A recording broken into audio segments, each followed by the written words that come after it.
오늘의 주요 뉴스입니다. 이도훈 한반도 평화교섭본부장이 스티븐 비건 미 국무부 부장관을 만나 한반도 상황의 대응 방안을 논의했습니다. 미 국방부 관계자는 한국과 연합훈련 제기를 논하고 있다면서 폭격기 등 전략 자산 전개 가능성도 거론했습니다. 문재인 대통령이 어제 김현철 통일부 장관과 만찬을 하고 오늘 사표를 수리했습니다. 후임 장관에는 현 정부 남북 정상회담에 관여한 임종석 전 비서실장이 유력한데 민주당 내 이인영, 홍익표, 우상호 등 정치인도 거론됩니다. 박병석 국회의장이 여야 원구성 합의를 요구하며 야당 원내 지도부 공백 등을 고려해 국회 본회의를 연기했습니다. 나흘 전 민주당이 법사위 등 6개 상임위원장을 단독 선출한 뒤 협상은 교착 상태에 빠진 상태입니다. 방글라데시에서 인천공항으로 입국한 항공편에서만 9명의 코로나19 확진자가 나왔습니다. 동남아시아에서 확진자 수가 급증하면서 오늘 0시 기준 해외 유입 확진자는 17명으로 68일 만에 최고치를 기록했습니다.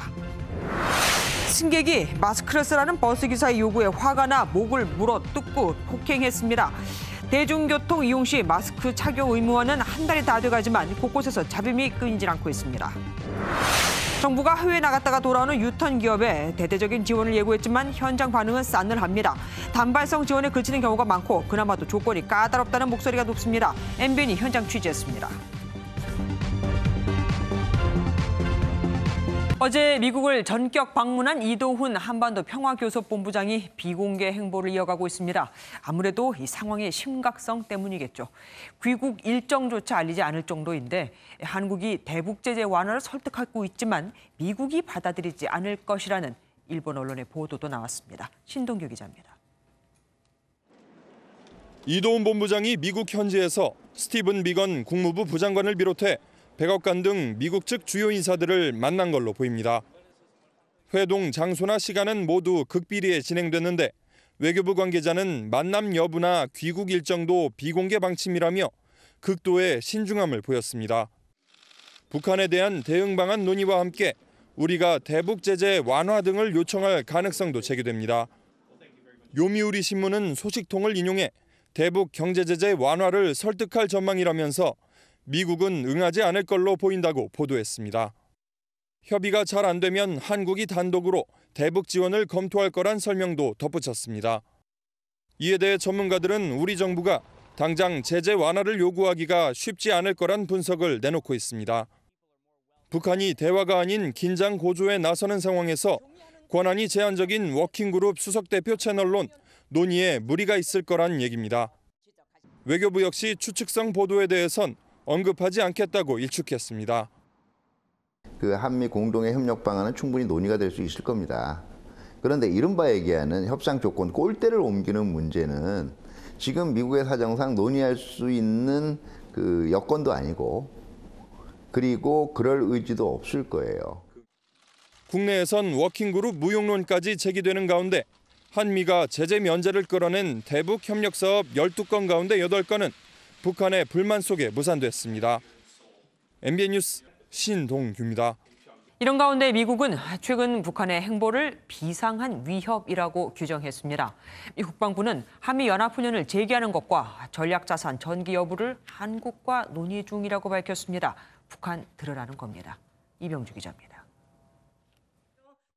북한의 잇따른 대남 위협과 관련해 미 국방부가 군사적 압박 가능성을 시사했습니다.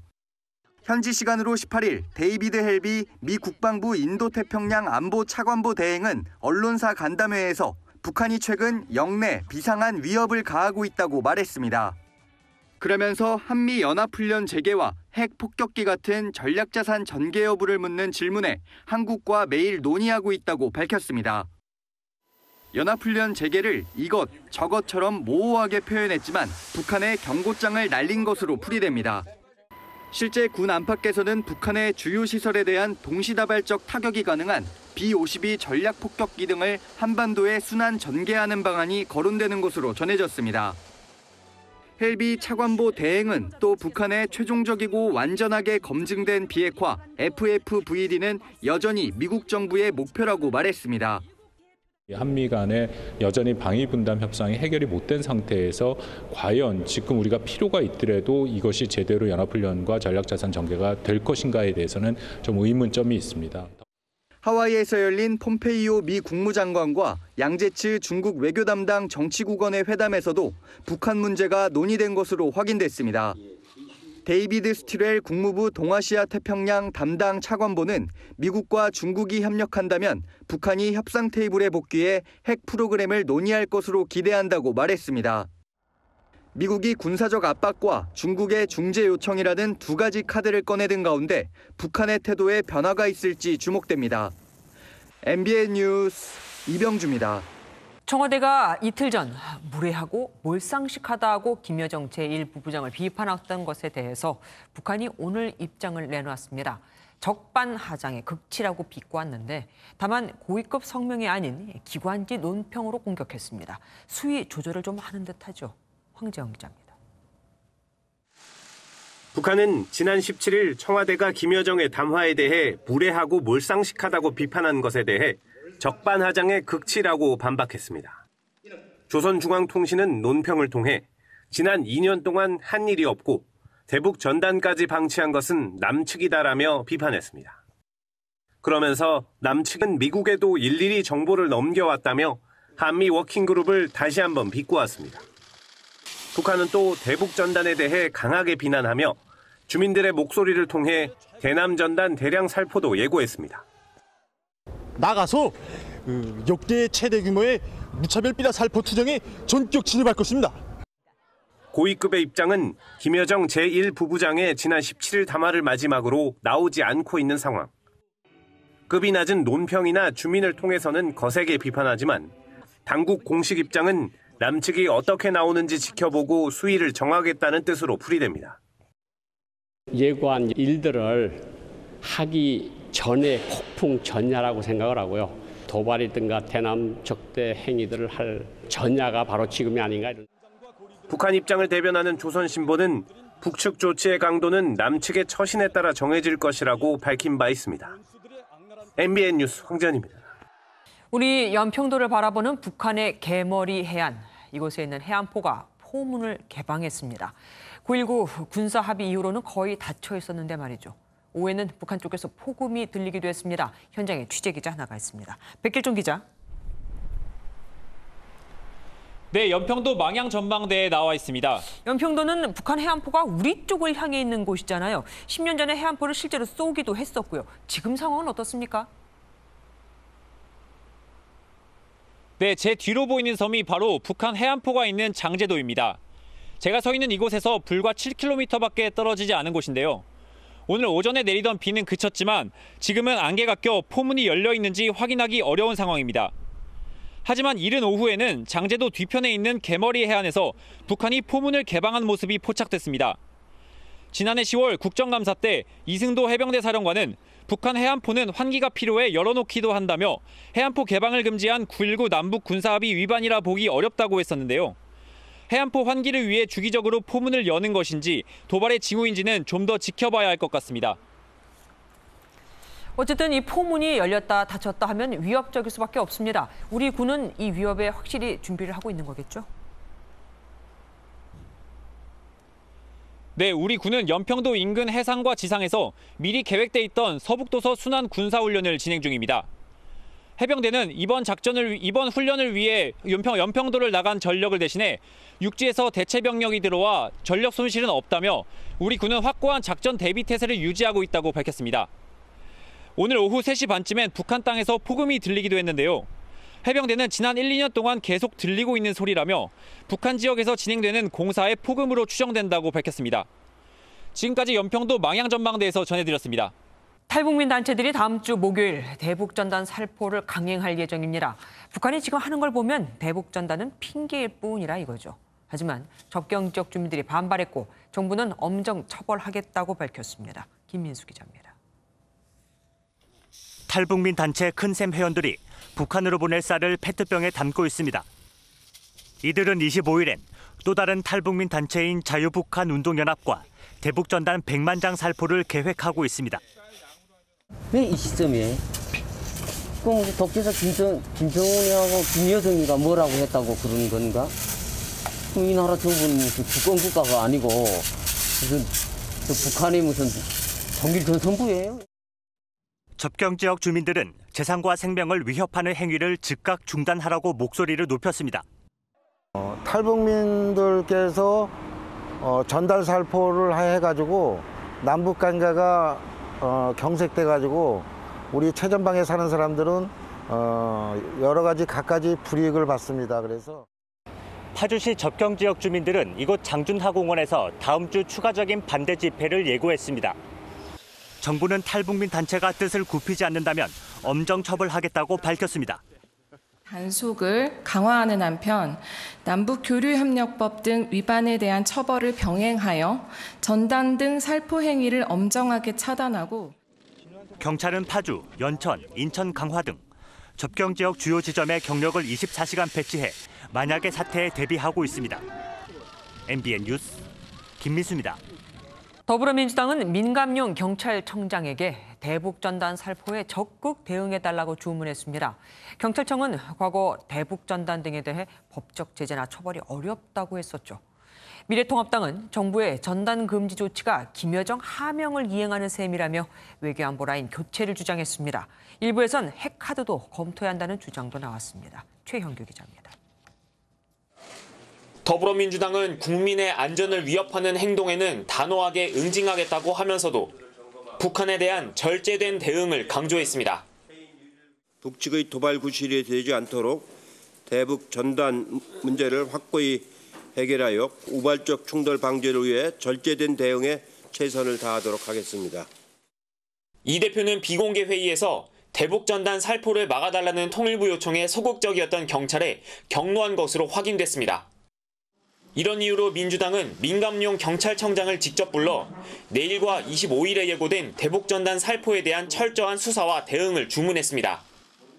반면 미래통합당에서는 북한의 군사적 위협을 억제하기 위해 우리도 핵카드를 검토해야 한다는 주장이 나왔습니다. 북한을 움직일 수 있는 나라는 중국이고 중국을 움직이기 위해서는 나토식 핵 공유 프로그램이나 전술핵 재배치와 같은 카드를 검토하는 것만으로도 지렛대로 쓸 수 있다는. 미군 전략자산의 한반도 재배치를 촉구한 데 이어 김종인 비상대책위원장도 외교안보 라인 교체를 요구하며 정부와 민주당을 압박했습니다.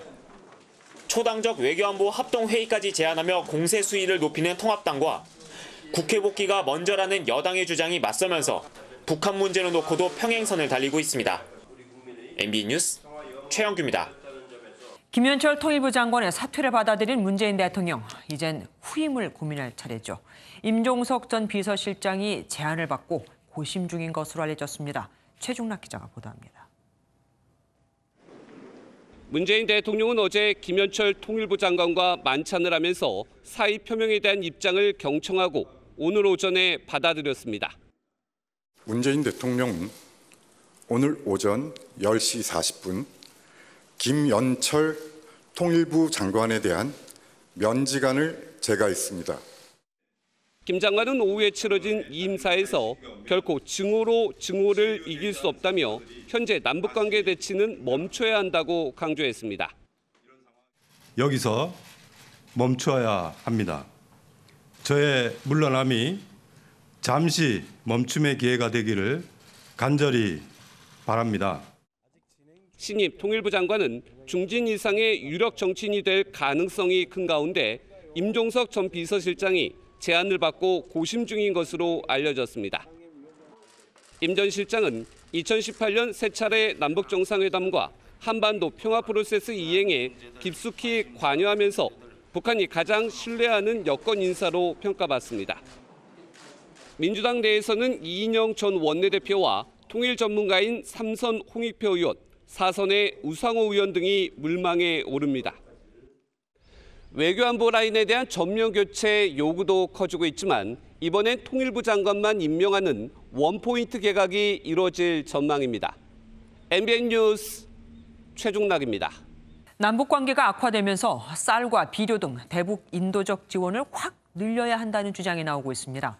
남북 협력을 강조해온 현 정부 들어 오히려 인도적 지원이 급감하자 북한이 더 화가 났다는 얘기까지 돌고 있거든요. 사실일까요? 역대 정부의 대북 인도적 지원을 보면은 노무현 정부 때가 최대였습니다. 2005년과 2007년 3천억 원 이상 지원됐는데 5년간 총 1조 4천억 원이었죠.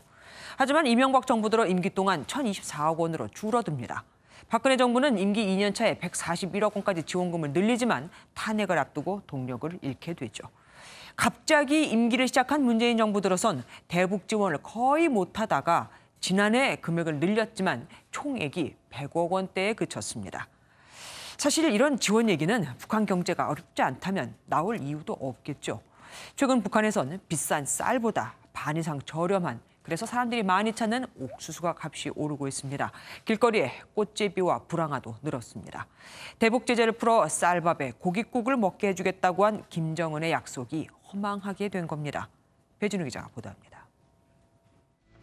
북한은 지난 4월 평양에서 물건이 부족해 사재기가 극성이라는 외신 보도에 반발해 평양 상점의 모습을 유튜브에 공개했습니다.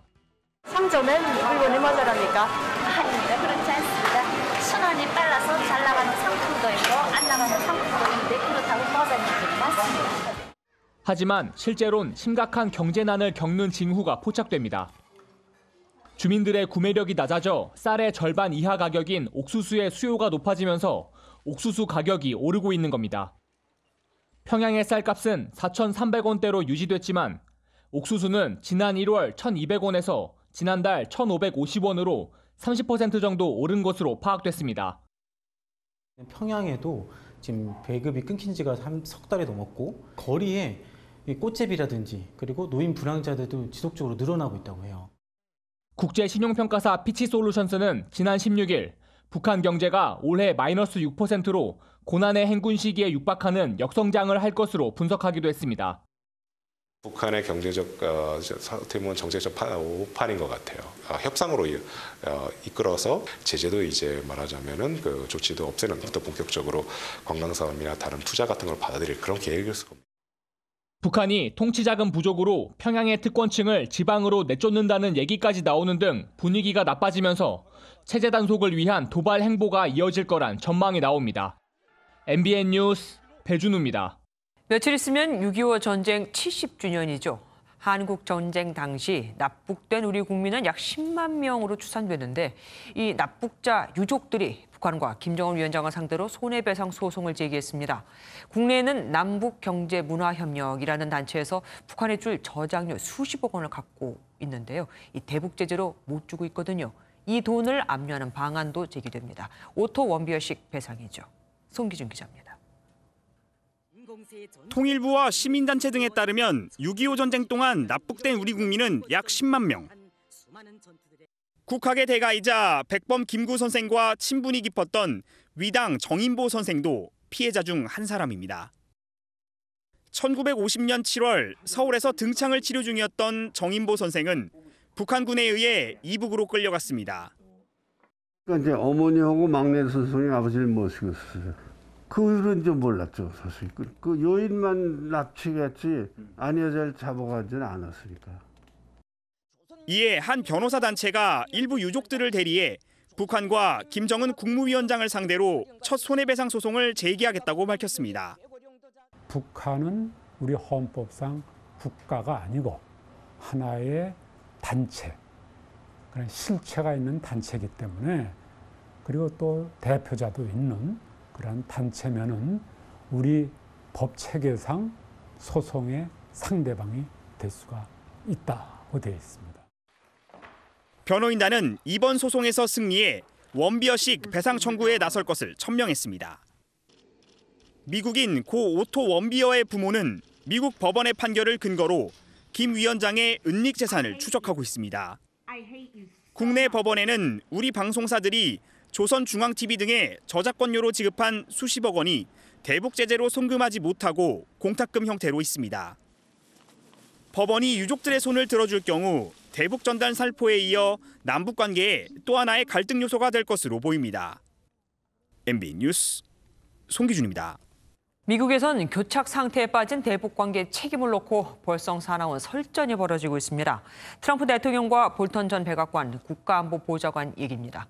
볼턴 전 보좌관은 회고록에서 트럼프 대통령이 김정은 위원장에게 한마디로 낚인 것이라고 조롱했고 트럼프 대통령은 볼턴을 정신병자라 칭하며 대북 정책 실패의 책임을 그에게 돌렸습니다. 신혜진 기자입니다. 다음 주에 출간되는 존 볼턴 전 미 백악관 국가안보보좌관의 회고록엔 북미 정상회담의 비화가 적나라하게 담겼습니다. 볼턴 보좌관은 2018년 싱가포르 1차 북미 회담 당시 트럼프 대통령이 김정은 위원장에 낚였다고 표현했습니다. 당시 참모들의 반대에도 불구하고 정상회담에 속도를 냈던 트럼프 대통령이 오히려 김정은 정권을 정당화하는 결과를 낳았다는 겁니다. 지난해 6월 판문점 회동은 사진 찍기용이었다고 폄하했습니다. So if he thought he could get a photo opportunity with Kim Jong-un at the demilitarized zone in Korea, there was considerable emphasis on the photo opportunity and the press reaction to it.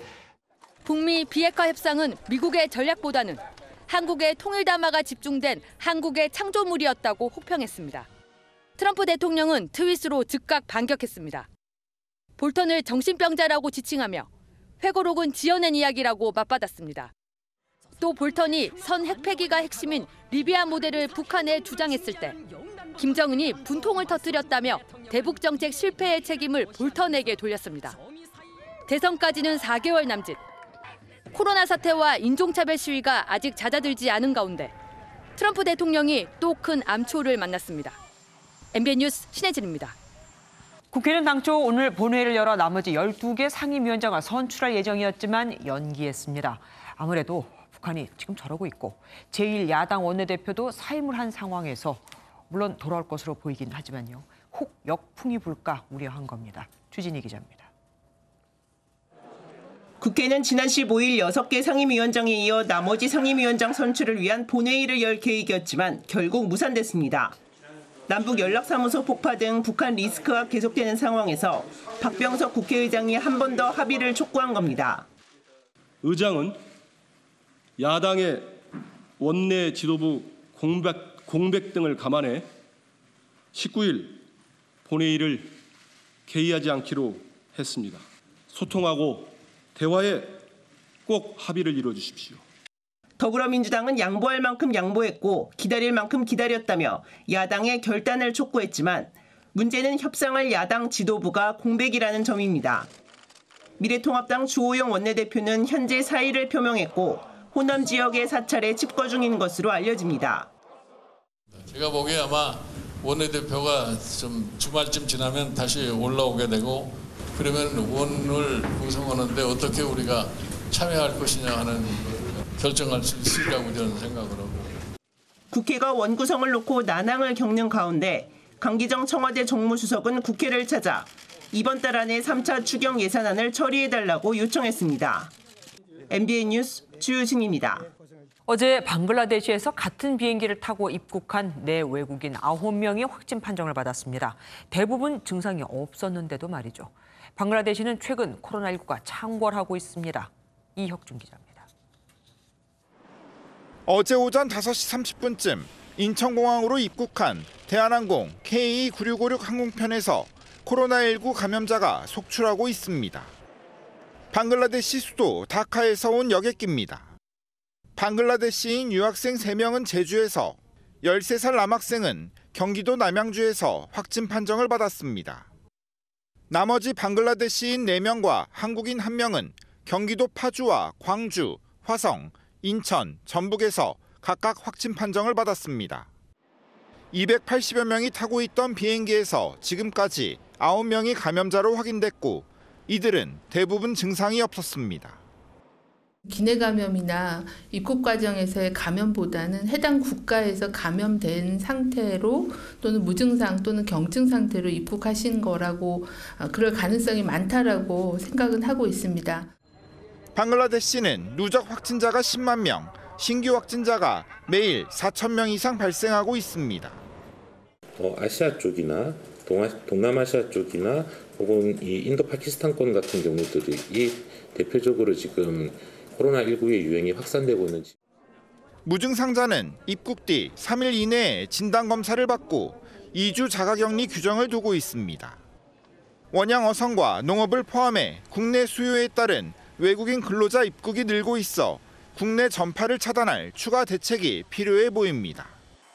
MBN 뉴스 이혁준입니다. 아무 증상을 느끼지 못하다가 감염 사실을 알게 된 또 다른 사례도 있습니다. 건강검진을 받던 중 폐가 하얗게 나와 확인해 보니 코로나였는데 이 환자는 병원에 들어갈 때도 아무 증상이 없었던 만큼 문진표에도 특이사항이 없다고 적었습니다. 권영봉 기자입니다. 서울 흑석동의 중앙대학교 병원입니다. 이 병원에서 건강검진을 받던 60대 여성이 지난 17일 코로나19 확진 판정을 받았습니다. 당시 이 확진자 무증상 상태였습니다.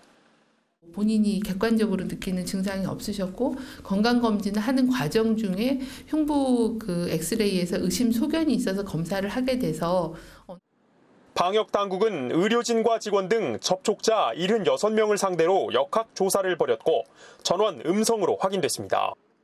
접촉자 전원이 음성 판정을 받으면서 확진자가 다녀가 임시 폐쇄됐던 이곳 건강증진센터는 지금은 이렇게 운영을 재개했습니다. 서울 화곡동의 24시간 찜질방에서도 코로나19 신규 확진자가 나왔습니다. 이 확진자는 지난 14일 9시간가량 찜질방에 머무른 뒤 이틀간 다른 지역까지 돌아다닌 것으로 알려져 방역에 비상이 걸렸습니다.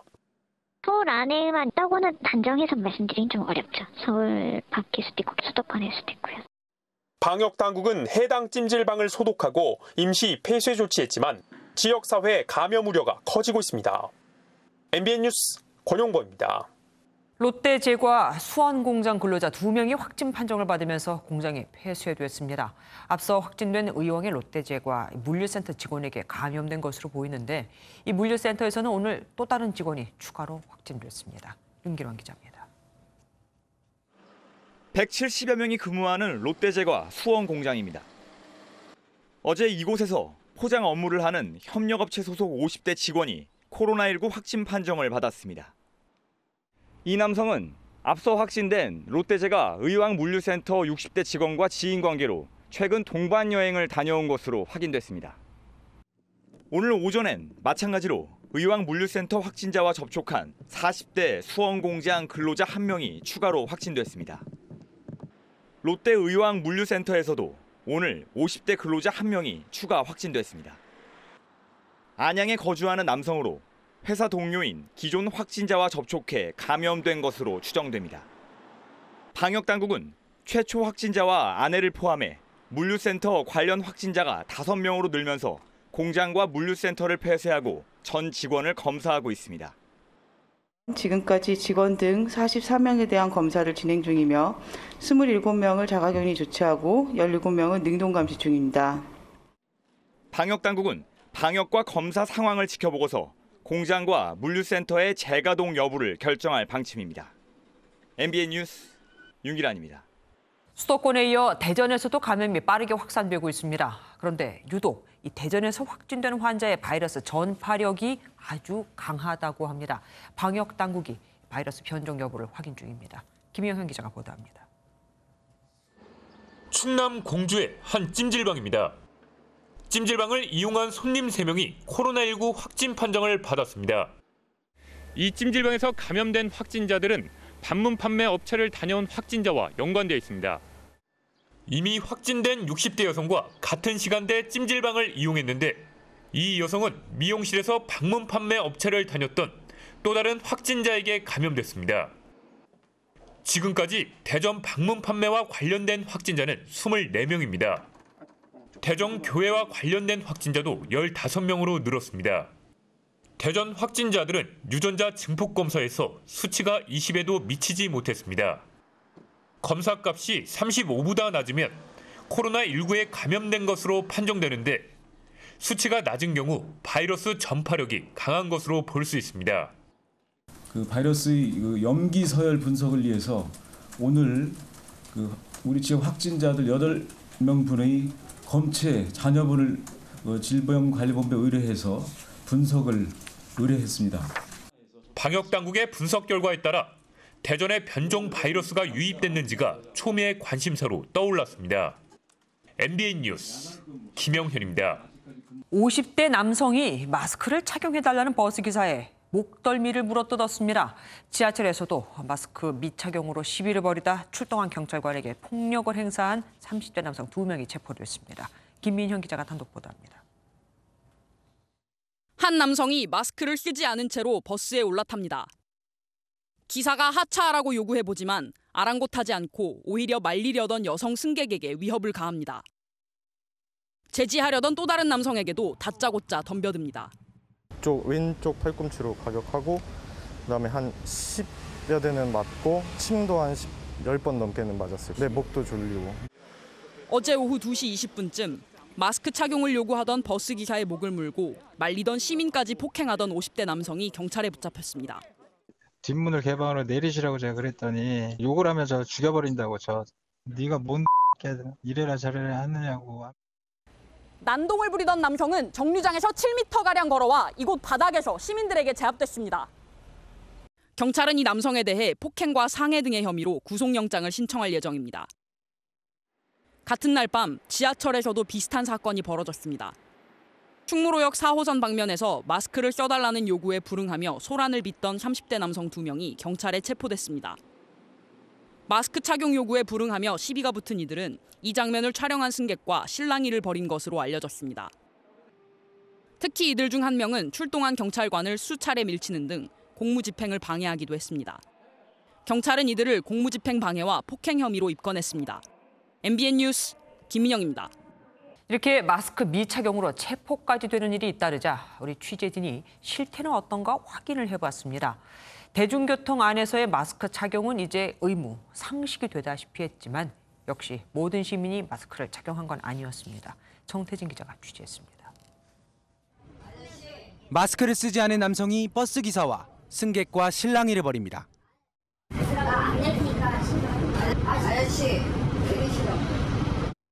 하차 요구를 거부하던 이 남성은 큰 소리가 오고 간 후에야 내리고 버스는 그제서야 정류장을 출발합니다. 사방이 막힌 대중교통을 탈 때는 코로나19 예방을 위해 이렇게 마스크를 확실히 써야 합니다. 이를 지키지 않으면 탑승이 거부될 수 있고 자리에 앉고 나서도 마스크를 벗어서는 안 됩니다. 대중교통 마스크 착용 의무화 방침이 시행된 지 벌써 3주. 얼마나 잘 지켜지고 있는지 살펴봤습니다. 안내문이 곳곳에 붙어 있지만 마스크를 쓰지 않은 승객들이 연달아 버스에 오릅니다. 마스크를 착용하지 않은 채 의자에 앉아 있거나 마스크를 턱에 걸치기만 한 승객들도 있습니다. 일부 고객 승객분들께서는 아예 처음부터 이제 마스크를 안 쓰시고 타시려고 하신 분들이 좀 계세요. 저희가 이제 탑승을 못하게 하는데 이제 막 화를 내시는 분도 많고 앉으셔가지고는 마스크를 벗는 분도 꽤 계세요. 코로나가 끝나기 전까지는 서로를 배려해서 버스 이용하거나 지하철 이용할 때 마스크를 착용하시고 다녔으면 모두가 편안한 2차 대유행이 올 수 있다는 우려가 나오는 상황.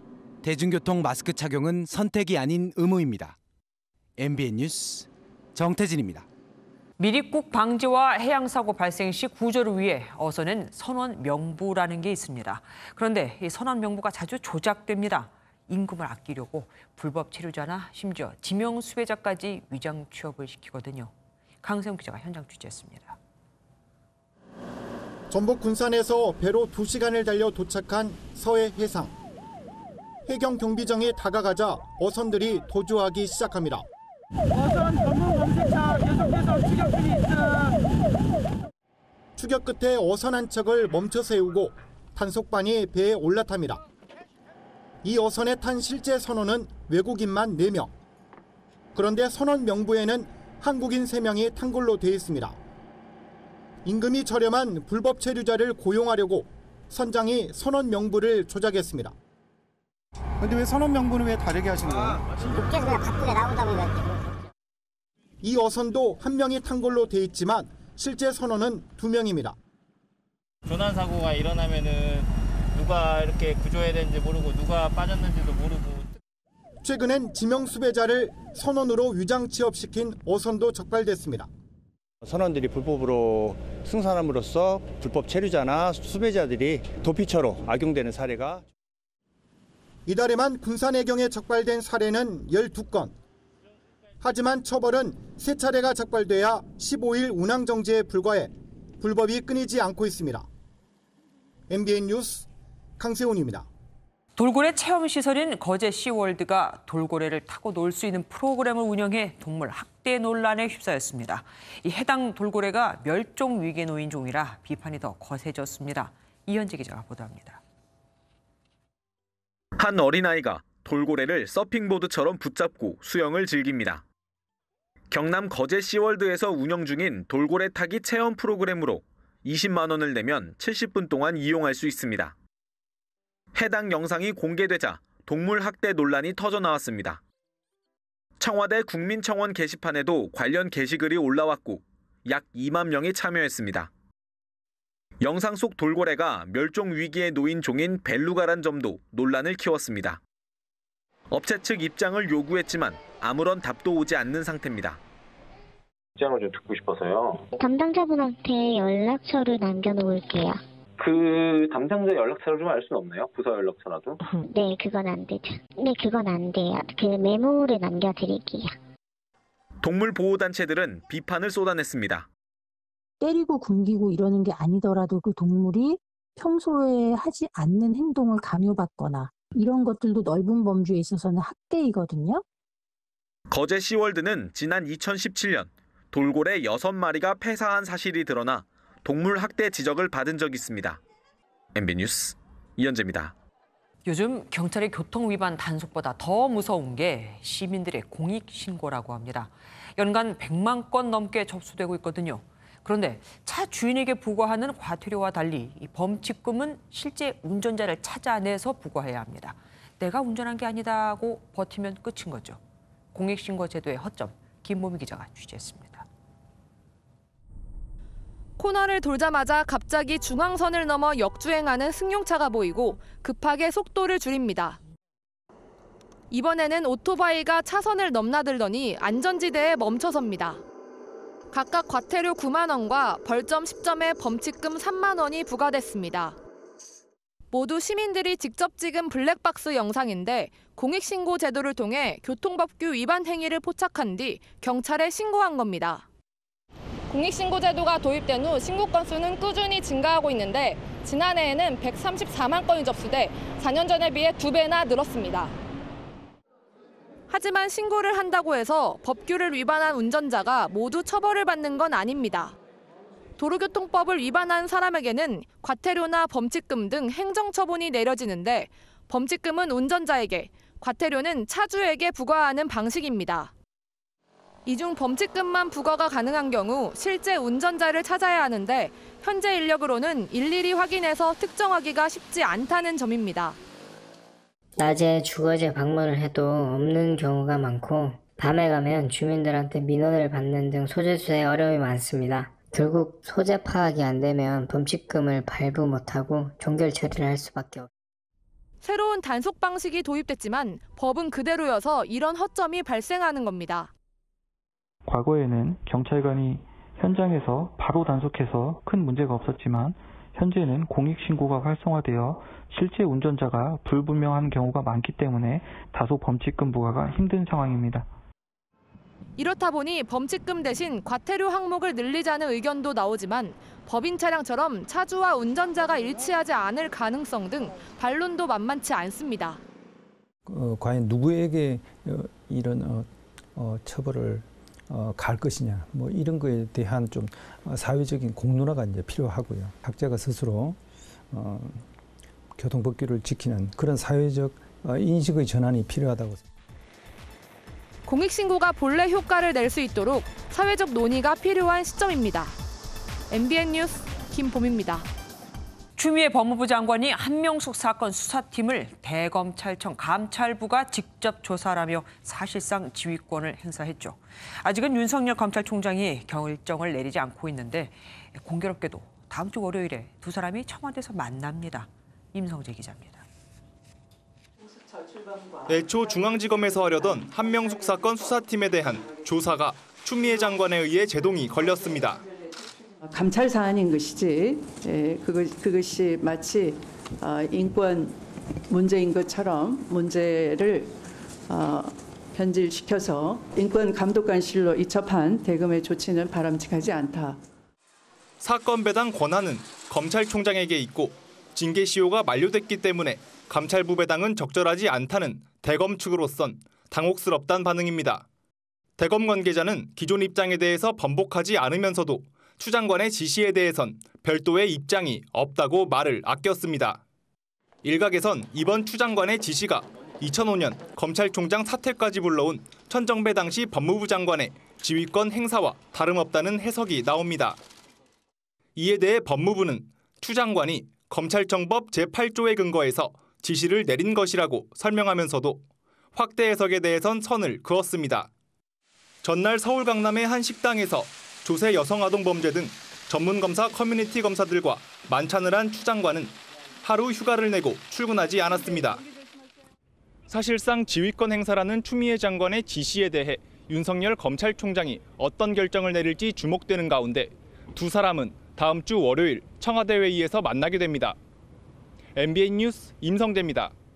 서른 더불어민주당 의원이 윤석열 검찰총장의 사퇴를 공개적으로 요구해 파장이 커지고 있습니다. 민주당이 개인 의견에 불과하다고 무마에 나섰지만 통합당은 임기가 정해진 검찰총장을 흔들지 말라며 비판했습니다. 김순철 기자입니다. 서른 더불어민주당 의원이 윤석열 검찰총장의 자진 사퇴를 공개적으로 요구했습니다. 윤 총장은 대검 감찰부에서 맡은 한명숙 전 총리 수사 관련 조사를 서울중앙지검 인권감독관실로 재배당해 추미애 법무부 장관과 갈등을 빚었습니다. 취재진과 만난 서 의원은 나였으면 물러났을 것이라며 압박의 강도를 높였습니다. 이런 상황이 일어난다면은 적어도 책임 있는 자세를 갖춘 사람이라면 그만두고 나는 나라를 물러가겠어요. 다만 민주당은 서 의원의 개인 의견일 뿐 당론은 아니다라며 확대 해석을 경계했습니다. 미래통합당은 법사위를 강제 구성한 민주당이 추 장관을 압박한 지 하루 만에 윤 총장 사퇴에 나섰느냐며 강력 비판했습니다. 법대로를 외치면서 강제로 원구성을 한 여당이 왜 그 검찰청법 임기가 2년으로 정해진 검찰총장을 흔드는지 모르겠고요. 안철수 국민의당 대표는 4.15 총선을 앞두고 민주당이 기득권을 잡으면 윤 총장을 끌어내리려 온갖 공작과 술수를 다 동원할 것이라고 예상한 적이 있어 화제를 모았습니다. MBN 뉴스 김순철입니다. 조국 전 법무부 장관이 재판에 출석하면서 유재수 감찰 무마 의혹의 최초 폭로자인 김태우 전 수사관에 대해 원칙을 어긴 사람이라고 비판했습니다. 증인으로 나온 한 특감 반원은 유 전 부시장의 향응 사실을 알고 중징계를 받을 거라고 생각했는데 소명 절차도 없이 감찰이 중단됐다고 말했습니다. 박자원 기자입니다. 재판에 앞서 조국 전 장관은 증인 출석 예정이었던 청와대 특감 반원 출신의 김태우 전 수사관을 집중 공격했습니다. 감찰 행위는 비강제적 방법으로 첩보 수집을 하고 사실 확인한 것에 한정하고 있습니다. 이러한 원칙을 어긴 사람이 증인으로 소환된 김태우 전 검찰 수사관입니다. 또 자신의 장관 지명 이후 검찰 수사가 전격 확대된 게 다 이유가 있다고 주장했습니다. 본인의 다른 재판 때문에 김 전 수사관은 불출석했고 다른 특감 반원 A씨에 대한 증인 신문이 진행됐습니다. 현직 경찰 A씨는 당시 특감반 막내로 유재수 보고서를 최초 작성한 이모 씨와 같이 일했는데 이인걸 전 특감 반장의 지시로 유 전 부시장의 휴대전화 포렌식 자료를 분석했다고 증언했습니다. 그 과정에서 고가의 골프채와 골프리조트 숙박권 수수 등을 알았고 유 전 부시장에게 중징계가 내려질 거라고 생각했는데 감찰 중단 지시를 받은 뒤 소명 절차 없이 면직 처리됐다고 설명했습니다. 한편 수원지방법원에 출석한 김태우 전 수사관은 원칙을 지키지 않은 사람은 조국이라고 조 전 장관을 비판했습니다. MBN 뉴스 박자은입니다. 미 연방 대법원이 불법 체류 청년 추방 유예 제도, 일명 다카를 폐지하려던 트럼프 행정부의 움직임에 제동을 걸었습니다. 어릴 때 부모와 미국에 온 불법 체류자 70만 명이 추방 직전에 한숨을 돌리게 됐는데 이 중엔 우리나라 출신도 6,300명이나 있습니다. 박통일 기자입니다. 트럼프 행정부의 조치는 임의적이고 예측할 수 없는 것이다. 미 연방 대법원이 불법 체류 청소년 추방 유예 제도 다카를 폐지하려는 트럼프 대통령의 정책을 저지하고 나섰습니다. 대법관 5대4의 결정입니다. Literally, like we've been waiting for this decision for like almost 6 months, and to actually see that the Supreme Court decided to go in our favor, meaning that we get to stay here, which is amazing. 다카는 2012년 오바마 정부 때 도입한 행정명령으로 어릴 때 부모와 함께 미국으로 건너온 불법 체류 청년들이 미국에 머무를 수 있도록 추방을 유예한 제도입니다. 꿈을 꾸는 사람들이란 의미로 다카 수혜자들을 드리머로 부르기도 했습니다. 그런데 트럼프 행정부가 2017년 9월 이를 폐지하겠다고 밝히면서 법정 다툼으로 비화됐고 이번에 대법원이 드리머들의 손을 들어줬습니다. 다카 수혜자 70만 명은 일단 추방을 면할 수 있게 됐는데 여기에는 재미 한인 청년 6,300명도 포함됐습니다. 아시아 국가 가운데 가장 큰 규모로 평균 나이는 26살입니다. 트럼프 대통령은 트위터에서 끔찍한 결정이라고 반발했고 벌써부터 다카 폐지 조치가 재추진될 것이란 우려 섞인 전망도 나오고 있습니다. MBN 뉴스 박통일입니다. 코로나19 이후 각국이 경쟁하듯 기업 모셔오기에 나서고 있죠. 우리 정부도 해외에 나갔다가 돌아오는 유턴 기업에 대대적인 지원을 예고했는데 현장 반응은 시큰둥합니다. 절망한 유턴 기업들에선 이럴 거면 왜 돌아왔나 싶다는 말까지 나옵니다. 박유영 기자가 현장 취재했습니다. 유턴 기업들이 입주해 있는 전북 익산 산업단지입니다. 중국 칭다오에서 26년 동안 공장을 가동한 이 주얼리 업체는 2018년 과감하게 한국으로 돌아왔지만 마주한 현실은 녹록지 않았습니다. 어렵죠. 예, 어렵고 많은 손실을 가져왔습니다. 솔직히. 단기적인 그런 그 지원은 솔직히 기업은 평생 가야 되잖아요. 얼마나 큰 효과가 있겠느냐 부분. 국내 실적이 없는 유턴 기업의 은행 대출 문턱은 높고 복잡한 행정 절차에 시달릴 때면 괜히 왔다는 생각이 들 정도입니다. 보증서를 하나 받으려고 해도 사업 실적이 없기 때문에 받을 수가 없는 거예요. 그럼 오지 말라고 해야지. 실제로 최근 6년 동안 국내로 돌아온 기업 71곳 중 정부 투자 보조금을 받은 곳은 단 10곳, 14%에 그친 걸로 나타났습니다. 정부가 이달 초 법인세와 소득세 감면 요건을 손질하고 보조금도 최대 200억 원까지 주겠다고 발표했지만 업계 기대만큼 혜택이 돌아갈지는 미지수입니다. 아직 세부 조건이 정해진 게 없어요. 지금 다 내부 검토 중이라 정해진 게 없네요. 특히 기업 규모나 업종과 상관없이 대기업 위주로 지원책이 마련됐다는 지적이 나오는데 시설 투자라든가 이런 것들이 이들은 그렇게 크게 할 수가 없거든요. 연 매출이 100억 원 이하 기업이라든가 1000억 원 이하라든가 좀 이렇게 나눠서 규모에 맞는 지원들이. 대기업이라고 해서 팍팍 밀어주는 것도 아닙니다. 문재인 대통령이 기공식에 참석해 힘을 실어준 1호 유턴 대기업 현대모비스도 애초 정부가 말한 보조금 100억 원과 법인세 감면 없이 지자체가 전기료를 깎아주는 데 그쳤습니다. 인력 수급 문제라든지 세제의 문제 그리고 어떤 기술상 보호의 문제라든지 또 수출 판로의 문제 이런 부분들을 골고루 맞춤형으로 어떤 지원책을 강구한다면 유통 기업들이 오는데 훨씬 도움이 될 것 같고요.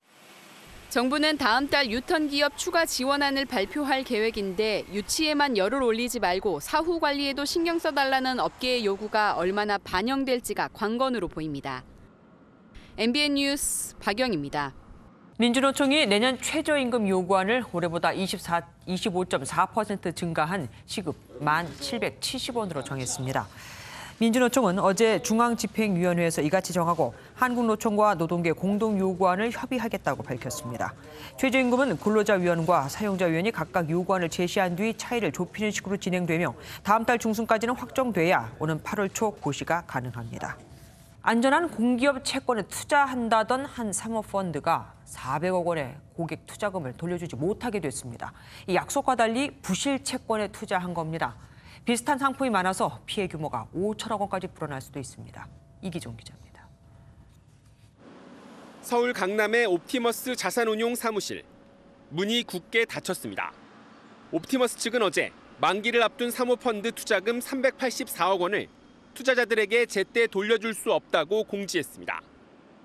해당 펀드는 한국도로공사와 같은 공공기관의 공사대금 등을 담보로 하는 매출 채권에 투자해 수익률은 연 3%대로 높지는 않지만 안전하다고 알려져 인기를 끌었습니다. 하지만 실제로는 약속과 달리 부실 가능성이 큰 장외기업의 채권 등에 투자한 것으로 알려졌습니다. 펀드 판매사인 NH투자증권은 운용사가 제공한 명세서와 실제 자산이 다르고 관련 서류도 위조된 걸 확인했다고 밝혔습니다. 판매사로서 투자자들의 자산 보호에 최선의 노력을 다하겠습니다. 문제는 비슷하게 구성돼 만기가 돌아오지 않은 펀드 투자금이 5천억 원에 달해 줄줄이 환매 중단 사태가 이어질 수 있다는 겁니다. 금융감독원은 운용사에 대한 긴급 현장 검사에 나서 자산 구성이 어떤지, 자료 위변조는 없는지 확인하고 있습니다. MBN 뉴스 이기종입니다. 16년 전 소비자와의 약속을 지키며 너무 늦어 죄송하다는 시리얼 회사. 소비자가 원하는 모델을 기용한 과자 회사. 이 소비자들이 기업 마케팅을 바꾸고 있습니다. 길기범 기자입니다. 미안해. 출시가 늦어 미안하다는 노랫말과 함께 SNS에 올라온 신제품 영상입니다. 업체가 신제품 출시에 어울리지 않게 사과까지 하는 데는 숨겨진 비화가 있습니다. 16년 전 해당 업체가 실시한 신제품 투표. 초코의 맛을 더 진하게 만들겠습니다. 내가 대통령이 되면 첵스초코에 파를 넣을 거야. 나를 뽑아. 알았어. 초코 맛을 홍보하려고 이벤트를 열었는데 예상과 달리 파맛의 표가 몰리자 당황한 회사는 투표 방식을 바꿨고 네티즌들은 부정선거라고 맞받았습니다. 네티즌의 반발은 마치 유행처럼 16년째 이어졌고 마침내 기업이 화답한 겁니다. 16년 동안이나 관심을 가져줄지는 저희도 사실 잘 몰랐거든요. 소비자들의 애정과 관심으로 탄생할 수 있었던 제품이라고 생각해요. 이처럼 소비자의 요청이나 놀이 문화를 기업들이 반영하는 사례가 늘고 있습니다. 노래 깡이 인기를 끌자 가수 비를 과자 모델로 써달라는 요청은 한 달도 안 돼 이뤄졌고 단종된 과자를 다시 생산한 경우도 있습니다. 확실히 한 번이라도 기업 그 브랜드를 보고 음식을 한 번 정도는 더 사 먹을 것 같아요. 소비자들이 원하는 제품을 신제품을 만들고 있기 때문에 최소한 어느 정도의 고정 고객, 충성 고객을 가지고 갈 수 있는 장점이 있고요. 소비자와 기업이 함께 호흡하며 흥행과 재미를 모두 잡고 있습니다. MBN 뉴스 길기범입니다.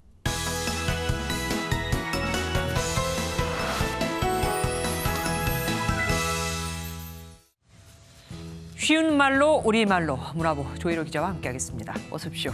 오늘 준비하신 단어는 뭡니까? 네, 오늘은 제가 사진을 먼저 몇 장 갖고 나와봤습니다. 같이 보면서 얘기 나눠보겠습니다. 뭐 쪽잠을 자는 사람도 있고 요즘 유행하는 안마 기기에 앉아있는 사람도 있고 뭐 휴식과 관련된 겁니까? 맞습니다. 오늘 제가 바꿔볼 단어 휴식과 관련돼서 무분별하게 남용되는 외국어입니다. 첫 번째 단어 바로 패스트 힐링입니다. 저는 좀 생소합니다. 네, 그렇습니다. 패스트 힐링은 주로 20, 30대 직장인들 사이에서 주로 유행하는 말인데요. 아, 저 많이 들어봤습니다. 네, 그렇습니다. 대한민국 직장인들 누구보다 열심히 일하는 거 이미 세계적으로도 유명한데요. 매일이 휴가면 좋겠지만 하루하루 일에 치이는 게 현실이다 보니 요새는 일상에서 짬을 내서 최대한의 휴식을 취하는 이 패스트 힐링이 유행하고 있다고 합니다. 네. 점심시간에 수면 카페에 가서 잠을 자거나 운동을 하면서 짧게 재충전을 한다는 뜻입니다. 짧은 시간에 뭐 가성비를 극대화한 쉼이다 이렇게 보면 되겠는데 굳이 이렇게 패스트 힐링이라는 말을 쓸 필요가 있을까 싶기도 하지만 또 뭘로 쓰나 고민도 됩니다.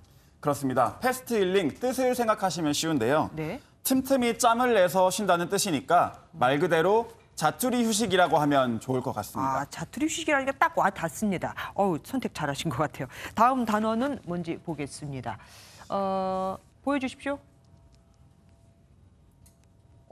시원하게 뭘 많이 마시고 있습니다. 맥주 같은데요? 그렇습니다. 요새는 물론 코로나 때문에 이렇게 밀집해서 맥주를 잘 마시질 못해서 아쉬운 대로 제가 좀 자료 화면을 준비해 봤는데요. 네. 요새 저녁 날씨가 선선해지면서 퇴근하고 이제 맥주 한잔 하러 가시는 분들 되게 많으실 텐데 네. 특히 일반 맥주와는 다르게 이렇게 맛과 향이 좀 독특한 이 크래프트 비어도 인기를 끌고 있다고 합니다. 아, 크래프트 비어. 이거 듣기는 참 많이 들었어요. 그런데 정확한 뜻이 뭔지 모르고 그냥 쓰는 것 같기도 해요. 그렇습니다. 쉽게 말하면 일반적으로 공장이 아닌 개인이 하는 소규모 양조장에서 만든 맥주를 뜻합니다. 그만큼 맛과 향이 다양하고 취향에 따라 골라 마실 수 있어서 일부러 이런 맥주를 찾아갈 정도로 인기를 끌고 있습니다. 근데 이 크래프트 비어야말로 뭐라고 해야 됩니까? 우리말로 바꾸면? 결론부터 말씀드리면 간단하게 수제 맥주라고 하시면 됩니다. 사실 수제 맥주라는 단어가 많이 쓰이긴 하는데 네네. 크래프트 비어가 수제 맥주인지 또 수제 맥주가 크래프트 비어인지 모르고 쓰는 경우가 더 많은 것 같습니다. 앞으로는 크래프트 맥주 대신 수제 맥주라고 하시면 좋을 것 같습니다. 진짜 각자 알고 있었던 것 같아요. 같은 말인데 말입니다. 오늘 불금이니까 수제 맥주 한잔하면서 짜투리 쉼 한번 하는 것도 괜찮겠습니다. 오늘 말씀 여기까지 듣겠습니다. 감사합니다. 프로야구 트레이드가 어느 해보다 활발합니다. 구단은 필요한 선수를 영입해서 좋고 선수는 새로운 기회를 얻어서 좋고 윈윈입니다. 김동환 기자가 보도합니다. 노수광과 맞트레이드로 SK 유니폼을 입은 이태양이 새 동료와 어색하게 인사합니다. 11년간 몸담았던 하나를 떠나 모든 게 낯선 이태양이지만 첫날부터 경기에 투입돼 씩씩하게 공을 던졌습니다. 1이닝 무실점에 성공적인 새 출발. SK에서 저를 필요로 했다는 생각이 더 크기 때문에 와서 이제 제가 팀 성적이 좋게 날 수 있게 보탬이 되는 것밖에 없는 것 같아요. 5년 만에 친정팀 하나로 돌아온 노수광도 첫 경기 3안타를 터뜨리며 펄펄 날았습니다. 하나는 확실한 1번 타자를 얻었고 SK는 붕괴된 불펜에 숨통이 트여 윈윈. 이런 성공 트레이드가 올해 유난히 많습니다. 두산은 백업 내야수 류지혁을 기아해주고 불펜 투수 홍건희를 얻어 서로에게 부족한 부분을 메웠습니다. 이에 앞서는 두산과 SK가 선수 2명씩 맞바꿨는데 만년 후보던 이흥년이 바로 연속 경기 홈런을 터뜨리며 주전 포수로 거듭났습니다. 기회라고 생각을 안 하면은 그거는 거짓말이고 제가 뭐 잡으려고 아둥바둥 열심히 하고 그런 건 당연. 40경기 안팎을 치르며 탐색전을 마침에 따라 팀 간 구미에 맞는 카드를 맞추려는 트레이드 논의는 더 활발해질 것으로 기대됩니다. MBN 뉴스 김동환입니다. 오늘 다시 더위가 고개를 들었습니다. 다가오는 주말 장맛비 소식 없이 맑은 가운데 오늘과 비슷한 수준의 더위가 예상됩니다. 내일 서울의 낮 최고기온 30도, 광주 31도까지 오르겠고요. 휴일인 일요일에도 서울과 광주 31도를 기록하겠습니다. 내일 오후에는 전국 내륙을 따라서 대기의 불안정성이 강해지면서 요란한 소나기가 지날 수 있겠습니다. 작은 우산은 꼭 챙겨 나오시는 게 좋겠습니다. 오늘 밤까지 전국 내륙을 따라서는 5에서 30mm 안팎의 소나기가 더 지나는 곳이 있겠습니다. 내일 중부지방 구름 많은 가운데 오후부터 또 한 차례 소나기가 내리는 곳이 있겠는데요. 춘천의 낮 최고 기온 32도까지 오르겠습니다. 남부지방 대구의 아침 기온은 19도, 한낮에는 29도로 오늘과 비슷한 기온 예상됩니다. 동해안 지역은 흐린 하늘 속에 낮 기온이 속초 24도, 강릉은 27도로 상대적으로 선선하겠습니다. 다음 주 초까지 맑은 가운데 서울의 한낮 기온이 34도까지 오르는 폭염이 예상되고요. 주 중반에는 전국에 장맛비 소식이 들어있습니다. 날씨였습니다. MBN이 선정한 이 한 장의 사진입니다. 국내 최초로 마스크 패션쇼가 열렸습니다. 일상의 필수품이 된 마스크를 패션으로 접근하자는 취지인데 이에 맞게 향후엔 코로나19 바이러스 같은 비말성 감염병 예방은 물론 항균, 탈취, 자외선 차단 기능까지 갖춘 마스크도 나올 거라고 합니다. 바이러스가 우리 패션도 기술도 변화시키고 있습니다. MBN 종합뉴스 여기서 마치겠습니다. 함께해 주신 여러분 고맙습니다.